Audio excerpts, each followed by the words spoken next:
Hi everybody, Dr. Chi here, and I wanted to talk about what the situation is happening with Jessica Krug, the professor at George Washington University, who claimed to be black, but it turns out that she was not black at all. And so I think that we could get bogged down thinking about how, she lied to everybody and what a horrible person she is. But I want us to pay some attention at least to the fact that there were a lot of structural factors that allowed for a Jessica Krug to happen. And that these structural factors are the same reason why we saw Rachel Dolezal, and why probably there are many more, white women and maybe even white men or other types of people who are shaking in their boots hoping that they don't get found out, right? That there's particular structural factors that we need to pay attention to.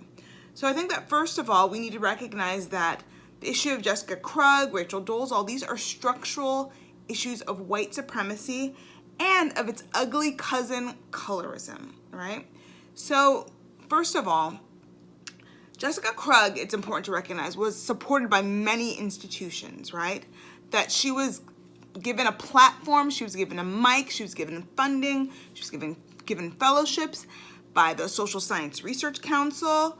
She has a job at George Washington University, although as of now it sounds like they're trying to do some stuff to protect themselves and say, hey, we're recommending that she leave. We'll see what happens.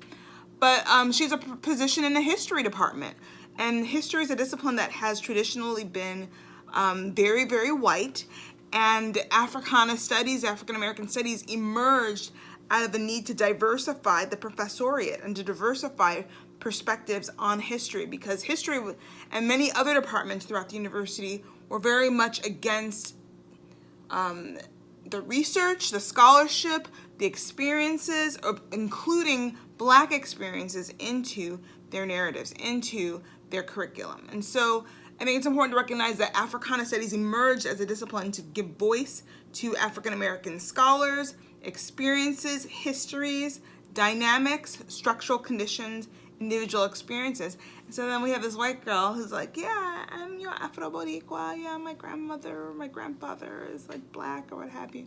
And it's it's interesting that this woman who was the very palest, right? If she were, she's a very pale woman, she's got curly hair, she's got a, round nose. And so these are the types of people, the palest people that our institutions tend to prefer when we're living in a white supremacy, right? And so I think it's important to recognize that. And I think that her damage has been very heavy-hitting and hard-hitting and deeply felt among African American institutions that have supported her. Thinking about Essence Magazine, where she was published, thinking about the Schomburg Library, which also, gave her an avenue and highlighted her work and gave her, a space to do her research. And it's not to say that her research is no good. I mean, I'm sure that her research is, great, and she's gotten a number of awards and it's been shortlisted for a number of awards for her scholarship. But at the same time, it's no surprise that history would be I don't know about this girl, because they've been very, interesting when it comes to, Black studies. But we really need to think about those institutions, those structural conditions that facilitated a woman who is very, very pale, right, who talks the talk and walks the walk, one would think, to excel in these white institutions, right? And so I think that secondly, we have to pay attention to how she was supported by the white community, right? Just La Bombalera didn't emerge out of nowhere, right? She has family somewhere, right? Where were her cousins? Where were her sisters, her brothers, her aunties, her uncles being Jess, you know that you come from the suburbs of Kansas City, and why are you telling everybody that you're Black and that our grandmother or grandfather was Puerto Rican, or that your father is a Tuareg from North Africa, for real, that he came from, Ireland and, or wherever she came from, for real that, they were migrants because of the Holocaust. What are you doing, right? Where was her white community, right? And was she hiding from them, using terms like just la bombalera or whatever she called herself, right? Was she using these terms so that people who are her actually family would not be able to tag her in the pictures on Facebook? Yo, Cause where you at, right? Like, where was the white community in all of this? But, you know, it's really important to recognize that she's done a lot of harm to people. And we've seen this throughout Twitter, in which different Black people have communicated how harmful she has been. And the only reason she even stepped up to the mic to say that, oh, I'm actually a white girl, was because of an Afro-Latina junior scholar banding together with other Afro-Latinas and being like, hey, like, what's up with this lady? Let's do some digging. I'm a little concerned. Let's ask her some questions, right? And then she's like, oh my God, I'm white. Okay, I admit it. It's like, yeah, that's not really, you know, showing a lot of remorse if people have to, like, hold your feet to the fire for you to admit, you know, your truth. But that's another story. But she's done, I mean, the fact that, you know, these Afro-Latina scholars at the beginning of the semester have to devote time to unpacking this woman's identity is a lot of pressure for them. It's a lot of extra work that they're doing on top of teaching their classes, doing their research, publishing their articles, right? So she's cost them time and energy. I think it's important to recognize that. Also, several people have talked about the microaggressions that she's committed against them. Like, I'm more, like, doing the whole, like, I'm blacker than you because I, you know, grew up in poverty in the Bronx, and therefore, it's like, wait, who says that all Black people need to, you know, grow up in poverty? Well, most Black people are not poor. Why is it that, like, this idea of Blackness is one that's perpetuated, right? That Black people have to be poor from the hood. Most Black people in America don't live in the hood, but that's another story, right? And then, like, there was another instance in which a woman on Twitter was talking about how she had, like, messaged her, like, hey, let's have a conversation about how you present as white and, like, what does that mean for you with your Black identity? And she'd be like, my mother was raped. It's like, wait, what? Huh? She was totally gaslighting her. And this is an act of aggression, right? Where a Black woman is being kind and respectful, and she uses her mother's alleged rape. And rape is a very serious thing that happens in the lives of many women. But for her to use that as a weapon against this Black woman to shut her up is a form of aggression. She's caused Blacks who supported her in the past to lose face in their communities. Like, yo, we told you that woman was off. We knew it, but you didn't believe us. You were like, oh, but she's cool. She's one of us. She's down for the cause. And now they're like, my bad. That's a form of aggression against African Americans, right? Against Black people in America. Like, she's done a lot of harm. And then a friend of mine told me that, like, she's a white girl and she's married to a Black dude and he's a, you know, a Black scholar, and how she was dissing him for not being real Black because he's married to a white woman. It's like, who is this lady doing all this harm?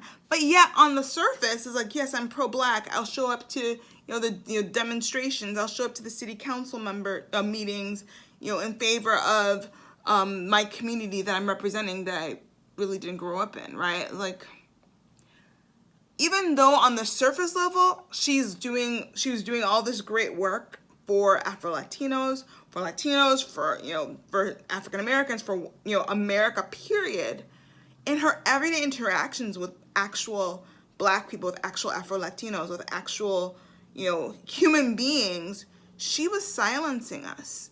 She was aggressive. She was doing all sorts of aggressions against us, whether micro or macro, right?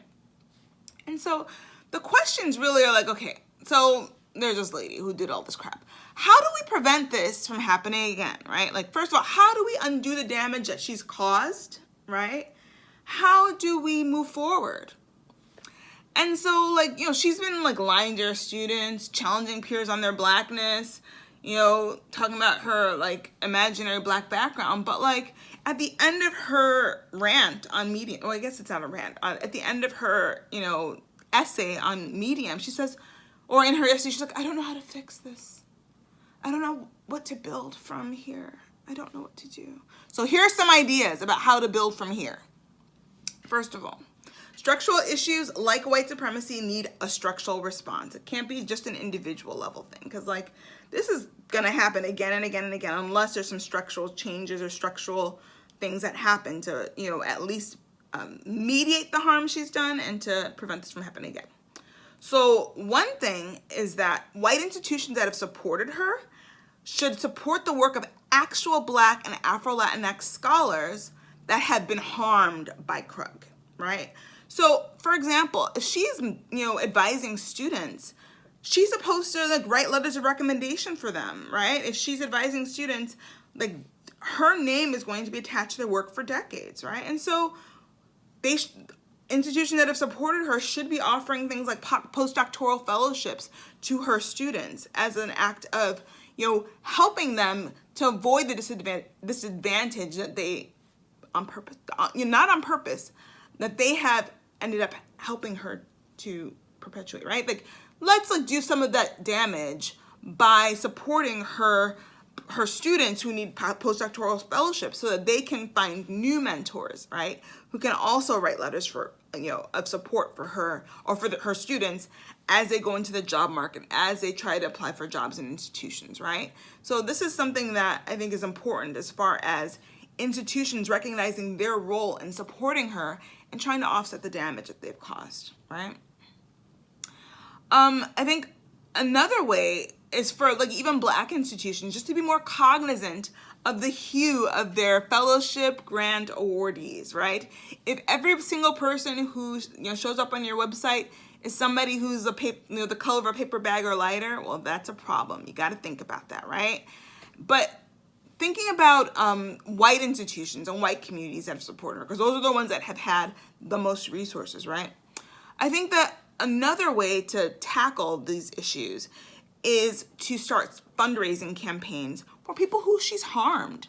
And I think this should be, support something that's supported, like a GoFundMe or what have you, like a fundraising campaign that white community members are contributing to, specifically white anti-racists, white allies who want to offset the damage that this woman has caused, right? Because there are plenty of Black people all across this country who are like, I had interactions with her. She was really damaging. She said this horrible thing to me. And those things will stick with you, right? Those microaggressions, we know wear on our bodies. They hurt us. And we also know that therapy is not free. So people need to pay their copays. People need to pay their therapists. And starting GoFundMe campaigns or fundraising campaigns for people who've been harmed by her and having them write like a paragraph or two about like how, a fund could help them is something that I think that white allies should be on board for. And this Dr. Krug should have nothing to do with any kind of administrative position in allotting those funds. She can donate to it. That's one way that she can help, donate to this fund to help people that you have hurt personally, right? But this is a way for her to actually, or a way for the white community to repair the harm that she has caused.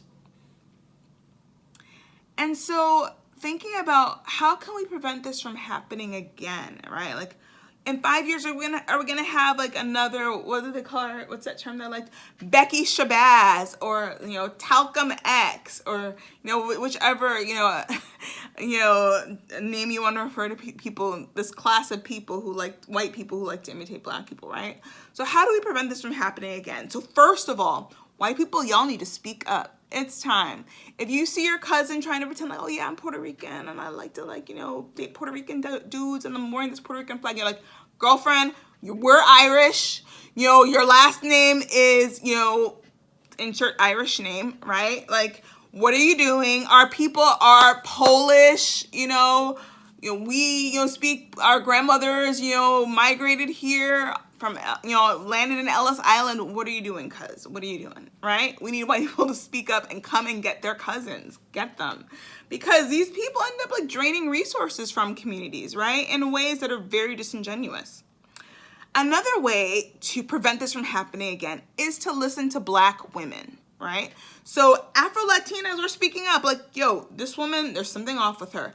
Black women were speaking up saying, yo, that woman, there's a little something off with her. She's a little cray-cray. I don't know what's going on, but like, just be careful, right? Listen to Black women when they tell you these things because we see what's up as women who are experiencing various forms of oppression in this country. We have to be fine-tuned to ways that we might be experiencing harm. And that means that we are paying more attention to stuff often than other people are, for better or for worse, right? So listen to Black women. And so I hope that these are ways that we can, move beyond the Jessica Krug and move beyond having more examples of white women appropriating Black women, right? And engage in these forms of minstrelsy and, taking resources that are not rightfully theirs. So this is Dr. Chi. Sayonara, suckers.